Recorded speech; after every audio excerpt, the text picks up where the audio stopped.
Il existe une silhouette que tout le monde connaît, un visage que personne n'a jamais vraiment vu, une présence qui traverse les siècles, les cultures et les croyances. Elle s'appelle la faucheuse, une figure qui incarne la peur, le mystère et la fascination.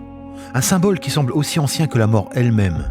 Et pourtant, son histoire est récente et bien plus complexe qu'on ne l'imagine.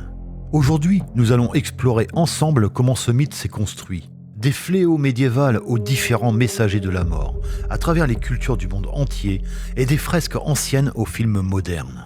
À travers cette vidéo, nous allons comprendre comment la faucheuse est devenue l'une des figures les plus puissantes et les plus emblématiques de notre imaginaire. Avant de continuer cette histoire, si tu apprécies ce genre de contenu, n'hésite pas à t'abonner à la chaîne et à liker cette vidéo. Ça m'aide énormément à faire grandir cette petite communauté et à te proposer encore plus de légendes et de mythes passionnants. Alors, le mythe de la faucheuse est né au XIVe siècle. C'était une époque où l'Europe était ravagée par la peste noire. En quelques années, un tiers de la population avait disparu. Les rues se vidaient, les cloches funéraires sonnaient sans cesse. Et la mort devint un paysage quotidien. Face à cette horreur, les artistes médiévaux cherchent un moyen de représenter l'invisible. Alors, ils lui donnent un corps, un squelette, parce que c'est ce qu'il reste quand tout disparaît.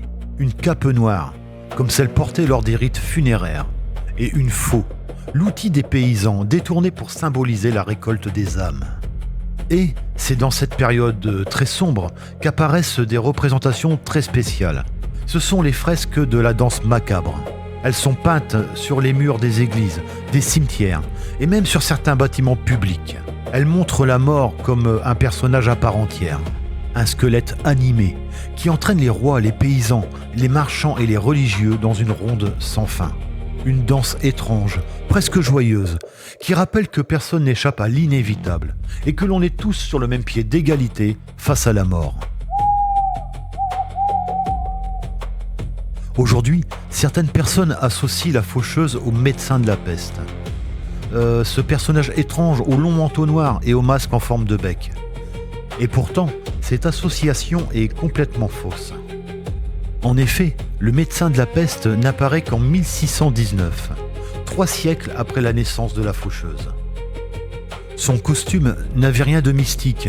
Il était conçu pour protéger de ce qu'on appelait le mauvais air, avec des herbes médicinales enfermées dans le bec et un manteau ciré pour éviter tout contact avec les malades. Mais son apparence, ses yeux de verre, son silence ont fini par se mêler à l'imaginaire collectif, au point que certaines personnes y voient une sorte de faucheuse masquée. Une confusion qui est née à cause de la peur. Chaque élément qui compose la faucheuse porte un sens profond et symbolique. Le squelette, c'est la mort dépouillée de toute identité. La faux représente la fin d'une saison et la moisson des âmes. Sa longue cape noire représente l'anonymat et le côté mystique. Son sablier, quant à lui, c'est le temps qui s'écoule lentement et inévitablement. Et enfin, son silence est impartial, froid et sans jugement. La faucheuse n'est pas forcément vue par tout le monde comme un bourreau. Dans certaines traditions, c'est un guide, un passeur. C'est une présence qui accompagne vers l'au-delà. La faucheuse n'est pas un personnage isolé. Presque toutes les cultures ont créé leur propre guide des morts. Par exemple, au Japon, les shinigami incitent ou accompagnent les humains vers la mort. En Bretagne, en France, un personnage qu'on appelle l'Ankou parcourt les routes dans sa charrette grinçante. Chez les Mayas, le dieu Apuch règne sur l'inframonde. C'est l'une des divinités de la mort les plus sombres et les plus effrayantes du panthéon méso-américain. En Grèce, Charon fait traverser le Styx, tandis qu'Hermès Psychopompe, lui, guide les âmes. En Égypte, Anubis protège et accompagne les morts vers le dernier jugement. Et en Chine, Yama est également un dieu qui juge les âmes. Toutes ces figures ont un point commun. Elles accompagnent les âmes des défunts dans leur dernier voyage. Depuis le Moyen-Âge, on retrouve la faucheuse dans différentes représentations artistiques. Entre autres dans des fresques, des gravures, des peintures et aussi des sculptures. Avec le temps, la faucheuse se transforme, elle évolue et se réinvente. Dans la pop culture, en général, elle prend des formes très diverses. Par exemple, dans le monde du tatouage, elle est un symbole très puissant, un rappel de la fragilité humaine. Certains la portent comme un talisman sombre et protecteur. Dans le jeu vidéo des Sims, la faucheuse n'apparaît pas juste comme un clin d'œil. C'est un personnage récurrent, iconique et même central dans la mécanique du jeu. Mais pour moi, personnellement, je pense que la représentation la plus marquante reste celle des films Destination Finale. Justement, dans cette saga, à l'inverse de ce qu'on disait depuis tout à l'heure, la faucheuse n'a pas de visage, pas de corps et pas de faux.